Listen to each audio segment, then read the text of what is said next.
ఓం శాంతి 19/4/1984 అవ్యక్త బాప్దాదా యొక్క మధుర మహావాక్యాలు. భావుక ఆత్మలు మరియు జ్ఞాని ఆత్మల లక్షణాలు. ఈరోజు బాప్దాదా పిల్లలందరినీ చూస్తున్నారు. ఎలాంటి పిల్లలు భావనతో తండ్రి వద్దకు చేరుకున్నారు, ఎలాంటి పిల్లలు గుర్తించి పొందేందుకు అనగా తయారయ్యేందుకు చేరుకున్నారు. 2 రకాల పిల్లలు తండ్రి ఇంటికి చేరుకున్నారు.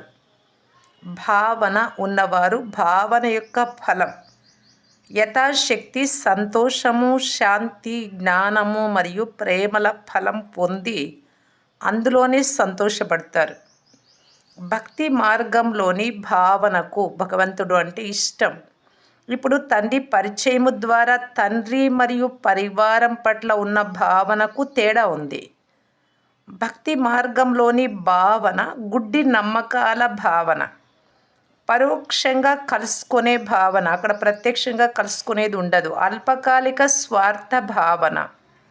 వర్తమాన సమయంలో జ్ఞానము ఆధారంతో ఉన్న పిల్లల భావన భక్తి మార్గం కంటే అత్యంత శ్రేష్టమైనది. ఎందుకంటే పరోక్షంగా దేవాత్మల ద్వారా లభించేది కాదు. ఇక్కడ ప్రత్యక్షంగా తండ్రి పట్ల భావన ఉంచారు. తండ్రి పరిచయం ఉంది కనుక భావనతో ఉన్న పరిచయము మరియు జ్ఞానము ద్వారా ఉన్న పరిచయానికి తేడా ఉంది. జ్ఞానము ద్వారా పరిచయం అనగా తండ్రి ఎవరు, ఎలాంటి వారు, నేను కూడా ఎవరిని, ఎలాంటి వాడిని అని విధిపూర్వకంగా తెలుసుకోవడము అనగా తండ్రి సమానంగా అవ్వటం.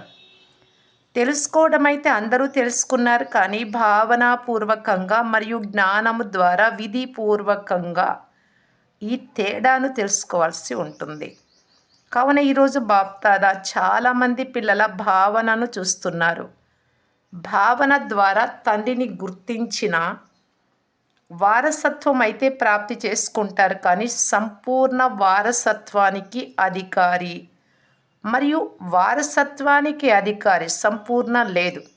ఈ తేడా ఉంటుంది. స్వర్గ భాగ్యము లేక జీవన్ముక్తికి అధికారము భావన ఉన్నవారికి మరియు జ్ఞానము ఉన్నవారికి ఇరువురికి లభిస్తుంది. కేవలం పదవిని ప్రాప్తి చేసుకోవడంలో తేడా వచ్చేస్తుంది. బాబా అనే శబ్దం ఇరువురు అంటారు, సంతోషంగా చెప్తారు. అందువలన బాబా అని అనడము మరియు అర్థం చేసుకున్నందుకు ఫలంగా వారసత్వ ప్రాప్తి అయితే తప్పకుండా జరగాల్సిందే.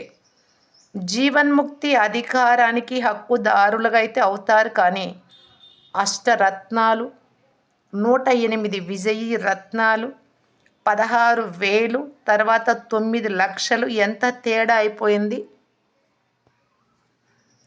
16,000 మాల కూడా ఉంది, 108 మాల కూడా ఉంది. 108లో 8 విశేషమైన వారు కూడా ఉన్నారు. మాలలోని మణులుగా అయితే అందరూ అవుతారు. ఇరువురిని మణులు అని అంటారు. 16,000 మాలలోని పూసలు కూడా సంతోషంగా నషాతో నా బాబా, నా రాజ్యమని అంటారు. రాజ్య పదవిలో రాజ్య సింహాసనానికి అధికారులు, రాజ్య వంశంలోని అధికారులు, రాజ్య వంశము సంపర్కంలో వచ్చే అధికారులు, ఈ తేడా అయితే ఉంటుంది. భావుక ఆత్మలకు జ్ఞానయుక్త ఆత్మలకు ఇరువురికి నష ఉంది. ప్రభు ప్రేమకు సంబంధించిన విషయాలు చాలా మంచిగా వినిపిస్తారు. ప్రేమ స్వరూపంలో ప్రపంచాన్ని కూడా పూర్తిగా మర్చిపోతారు. నాకు ఒక్కరే తండ్రి అని ఇదే ఏకాగ్రతతో పాటలు కూడా మంచిగా పాడతారు, కానీ శక్తి రూపంగా ఉండరు. చాలా సంతోషంగా కూడా ఉన్నట్లు చూస్తాం, కానీ మాయ ద్వారా చిన్న విఘ్నం వచ్చినట్లయితే భావన కలిగిన ఆత్మలు చాలా త్వరగా భయపడతారు. ఎందుకంటే జ్ఞానశక్తి తక్కువగా ఉంది. ఇప్పుడిప్పుడు చాలా సంతోషంగా తండ్రి పాటలు పాడుతూ ఉంటారు. ఇప్పుడిప్పుడే మాయ ద్వారా వచ్చే చిన్న దాడిని కూడా ఎదిరించలేక సంతోషంగా పాడే పాటలకు బదులు ఏం చెయ్యాలి, ఎలా చెయ్యాలి, ఏమవుతుంది, ఎలా అవుతుంది, ఇలా ఏమిటి, ఎందుకు అనే పాటలు పాడడంలో కూడా తక్కువగా ఏమీ ఉండరు. జ్ఞాని ఆత్మలు సదా స్వయాన్ని తండ్రి జతలో ఉండే మాస్టర్ సర్వశక్తివంతులుగా భావించినందున మాయను దాటుకుంటారు. ఏమిటి, ఎందుకు అనే పాటలు పాడరు. భావన కలిగిన ఆత్మలు కేవలం ప్రేమ శక్తితో ముందుకు వెళ్తూ ఉంటారు. మాయను ఎదుర్కొనే శక్తి ఉండదు. జ్ఞాని ఆత్మలు సమానంగా అయ్యే లక్ష్యంతో సర్వశక్తులను అనుభవం చేసుకొని ఎదుర్కోగలరు. ఇప్పుడు మిమ్ములను మీరు నేను ఎవరు అని ప్రశ్నించుకోండి. భావన కలిగిన ఆత్మనా లేక జ్ఞాని ఆత్మనా? తండ్రి ఏమో భావన కలిగిన వారిని చూసి కూడా సంతోషిస్తారు. నా బాబా అని అన్నందున అధికారులుగా అయితే అయ్యారు కదా. అంతేకాక అధికారం తీసుకునేందుకు కూడా హక్కుదారులుగా అవ్వనే అయ్యారు. పూర్తిగా తీసుకోవడము లేక కొద్దిగా తీసుకోవటం అది పురుషార్థం అనుసారంగా జోలె ఒడి ఎంత నింపుకోవాలి అంటే అంత నింపుకోవచ్చు. ఎందుకంటే నా బాబా అని అన్నారు కనుక ఆ తాళం చెవి అయితే పెట్టనే పెట్టారు. ఏ ఇతర తాళం చెవి లేదు. ఎందుకంటే బాప్దాదా సాగరుడు కదా, తరగని వారు, అనంతమైన వారు. తీసుకునేవారు అలసిపోతారు, ఇచ్చేవారు అలసిపోరు. ఎందుకంటే వారు ఏం శ్రమ చేయాల్సి ఉంటుంది? దృష్టి ఇచ్చారు, అధికారం ఇచ్చారు, తీసుకునే వారికి కూడా కష్టం లేదు. కేవలం నిర్లక్ష్యం కారణంగా పోగొట్టుకుంటారు. తమ బలహీనత కారణంగా పోగొట్టుకొని మళ్ళీ పొందేందుకు శ్రమ చేయాల్సి పడుతుంది. పోగొట్టుకోవడం, పొందడం, పొందడం, పోగొట్టుకోవడం, ఈ శ్రమ కారణంగా అలసిపోతారు. జాగ్రత్తగా తెలివి గలవారిగా ఉంటే సదా ప్రాప్తి స్వరూపంగా ఉంటారు. ఎలాగైతే సత్యుగంలో దాసీలు సదా ముందు వెనుక సేవ కొరకు రెడీగా ఉంటారో అలా జ్ఞాని ఆత్మకు తండ్రి సమానంగా ఉన్న శ్రేష్ఠ ఆత్మకు ఇప్పుడు సర్వశక్తులు, సర్వగుణాలు సేవాధారి రూపంలో సదా తోడు నిభాయిస్తాయి. ఏ శక్తిని ఆహ్వానం చేసినా, ఏ గుణాన్ని ఆహ్వానం చేసినా చిత్తం ప్రభు అని ప్రత్యక్షమవుతాయి. ఇలాంటి స్వరాజ్య అధికారులు విశ్వరాజ్య అధికారులుగా అవుతారు. కావున శ్రమ అనిపించదు కదా. ప్రతి శక్తి, ప్రతి గుణము ద్వారా సదా విజయమే అని అనుభవం చేస్తారు. ఉదాహరణకు డ్రామా చేసి చూపిస్తారు కదా. రావణుడు తన సాథీలను, వికారాలను గర్జించి యుద్ధానికి పురికొల్పుతాడు. బ్రాహ్మణాత్మ, స్వరాజ్య అధికారి ఆత్మ తన శక్తులు, గుణాలను ప్రోత్సహిస్తాడు. కావున ఇలాంటి స్వరాజ్య అధికారులుగా అయ్యారా లేక సమయానికి శక్తులను కార్యంలోకి తీసుకురాలేకున్నారా? బలహీనమైన రాజును ఎవ్వరూ గౌరవించరు. రాజును ప్రజలు గౌరవించాల్సి ఉంటుంది. పరాక్రమశాలి రాజు అందరినీ తన ఆజ్ఞ అనుసారం నడిపిస్తాడు. రాజ్యాన్ని ప్రాప్తి చేసుకుంటాడు. కావున సహజంగానే అంటే సహజాన్ని కష్టంగా చేసుకోవడం కావచ్చు, ఈజీగా ఉండేదాన్ని కష్టంగా, తర్వాత అలసిపోవడం, ఇది నిర్లక్ష్యానికి గుర్తు. పేరుకు ఆత్మరాజు కానీ అధికారంలో ఎవ్వరూ లేరు. దీనినేమంటారు? చాలామంది సహనశక్తి ఉండాలి అని అర్థం చేసుకున్నారు కానీ తర్వాత జ్ఞాపకం వచ్చింది అలా ఉండాలి అని అంటారు. ఆ సమయంలో ఆలోచిస్తూ కూడా సహనశక్తి ద్వారా పని తీసుకోలేరు. దీని అర్థం ఇప్పుడు పిలిచారు కానీ రేపు వస్తుంది, అలా వచ్చినట్లయితే ఆర్డర్లో ఉన్నట్లు అవుతుందా? జరిగిపోయింది అనగా తమ శక్తి ఆర్డర్లో లేదు అని అర్థం. సేవాధారి సమయానికి సేవ చేయకపోతే అటువంటి సేవాధారులను ఏమంటారు? కనుక సదా స్వరాజ్య అధికారులుగా ఈ సర్వశక్తులను, గుణాలను స్వయం పట్ల మరియు సర్వుల పట్ల సేవలో వినియోగించండి. అర్థమైందా? కేవలం భావుక ఆత్మలుగా అవ్వకండి, శక్తిశాలులుగా అవ్వండి. మంచిది. వెరైటీ రకాల ఆత్మల మేళాను చూసి సంతోషిస్తూ ఉన్నారు కదా. మధువనం వారు ఎన్ని మేళాలు చూస్తారు, ఎన్ని వెరైటీ గ్రూపుల వారు వస్తారు.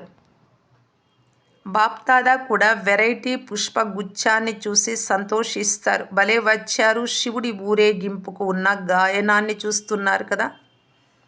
బాబా బాబా అంటూ అందరూ బయలుదేరారు కదా. మధువనానికైతే చేరుకున్నారు. ఇప్పుడు సంపూర్ణ గమ్యానికి చేరుకోవాలి. మంచిది.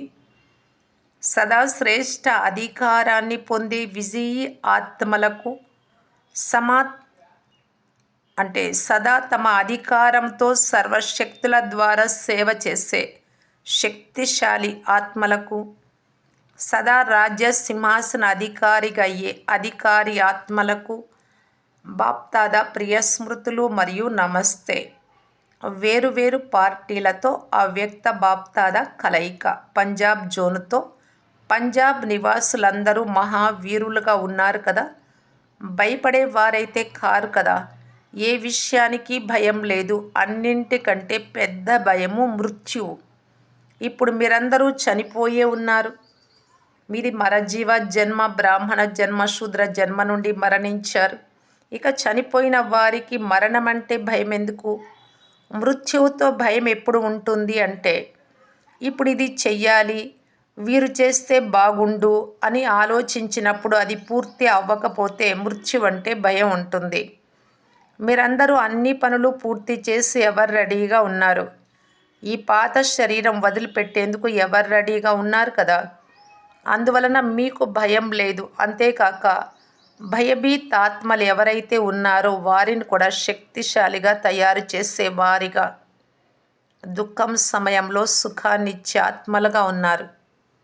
మీరు సుఖదాత పిల్లలు. ఎలాగైతే చీకటికి వెలుతురు ఉన్నట్లయితే ప్రకాశంగా అవుతుందో, అలా దుఃఖ వాతావరణంలో సుఖాన్ని ఇచ్చే శ్రేష్ఠాత్మలు మీరు. కావున సదా సుఖాన్ని ఇచ్చే శ్రేష్ఠ భావనయే ఉంటుంది.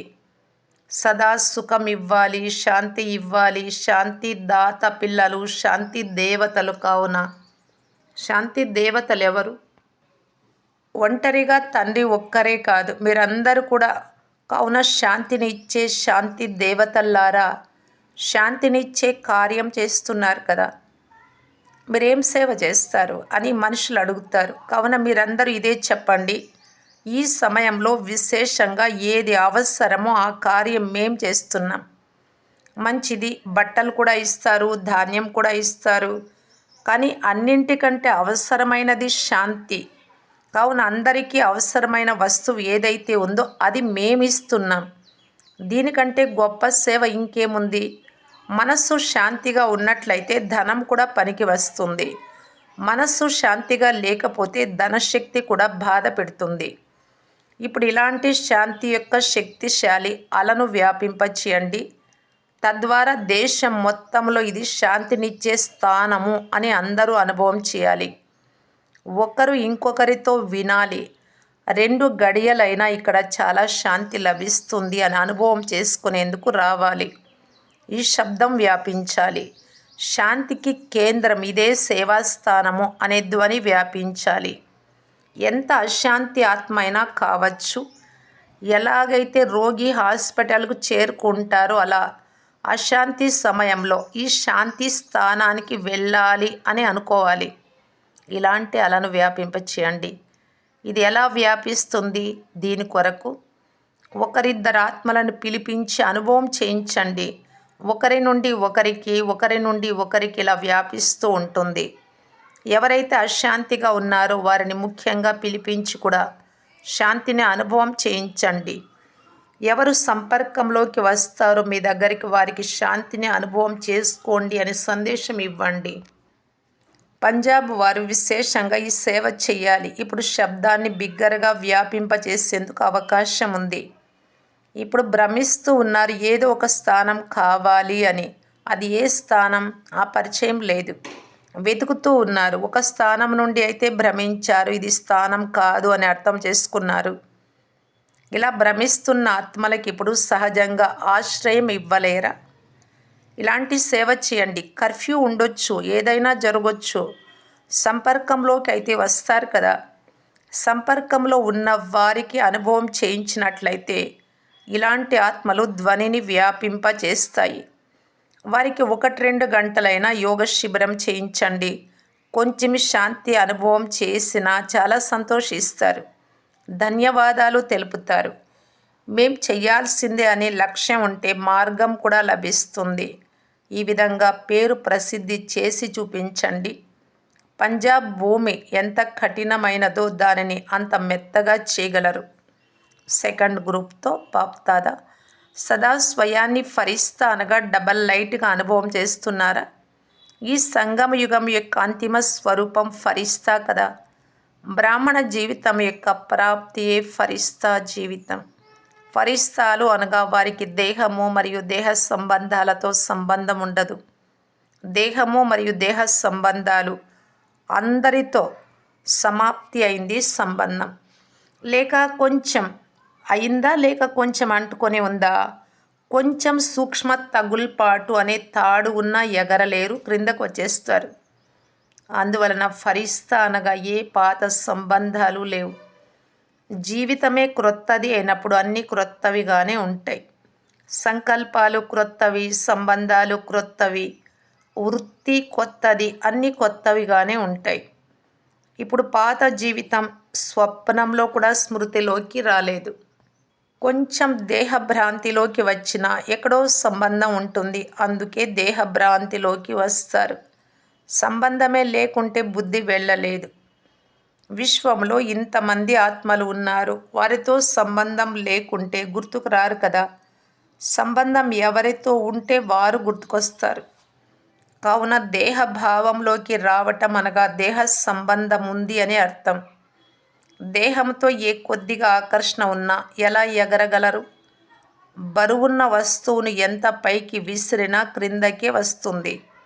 కావున ఫరిస్తా అనగా తేలికగా ఉండేవారు, ఏ బరువు ఉండదు. మరజీవాగా అవ్వడం అనగా బరువు నుండి ముక్తులుగా అవ్వడం. ఒకవేళ ఏ కొంచెం ఉన్నా త్వరగా సమాప్తి చెయ్యండి, లేకపోతే సమయం ఈల మ్రోగగానే అందరూ ఎగరడం ప్రారంభిస్తారు. భారం ఉన్నవారు క్రిందనే మిగిలిపోతారు, ఇంకా పరివర్తన కానివారు. భారం ఉన్నవాళ్ళు ఎగిరే వారిని చూసే వారిగా అవుతారు, ఎగరలేరు. కావున ఏ సూక్ష్మ దారం కూడా మిగిలి లేదు కదా అని చెక్ చేసుకోండి. అర్థమైందా? ఈరోజు విశేష వరదానాన్ని గుర్తుంచుకోండి. నిర్బంధన్ ఫరిస్తా ఆత్మలు, బంధన ముక్తులు. ఫరిస్తా శబ్దం ఎప్పుడూ మర్చిపోకండి. ఫరిస్తాలుగా భావిస్తే ఎగిరిపోతారు. వరదాత ఇచ్చిన వరదానం గుర్తుంచుకుంటే సదా సంపన్నంగా ఉంటారు. థర్డ్ గ్రూప్తో సదా స్వయాన్ని శాంతి సందేశాన్ని ఇచ్చే శాంతి సందేశకులుగా భావిస్తున్నారా? బ్రాహ్మణ జీవితంలోని కార్యం సందేశాన్ని ఇవ్వడం. ఎప్పుడు ఈ కార్యాన్ని మర్చిపోవడం లేదు కదా. ప్రతిరోజు శ్రేష్ఠ ఆత్మనైనా నా శ్రేష్ఠ కార్యమును ఎంతవరకు చేశాను, ఎంతమందికి సందేశం ఇచ్చాను, ఎంతమందికి శాంతిని దానం చేశానని చెక్ చేసుకోండి. మీరు సందేశాన్ని ఇచ్చే మహాదాని వరదాని ఆత్మలు. మీకు ఎన్ని టైటిల్స్ ఉన్నాయి? ఈనాటి ప్రపంచంలో ఎంత పెద్ద టైటిల్స్ అయినా మీ ముందు అవన్నీ చిన్నవే. ఆ టైటిల్స్ ఇచ్చేవారు ఆత్మలు, కానీ ఇప్పుడు పిల్లలైన మీకు టైటిల్ బిరుదులు ఇచ్చేవారు తండ్రి. కావున తమ భిన్న భిన్న టైటిల్స్ను స్మృతిలో ఉంచుకొని సదా అదే సంతోషం, అదే సేవలో ఉండండి. టైటిల్స్ స్మృతిలో ఉంటే సేవ స్వతహాగానే స్మృతిలోకి వస్తుంది. అచ్చా, ఓం శాంతి.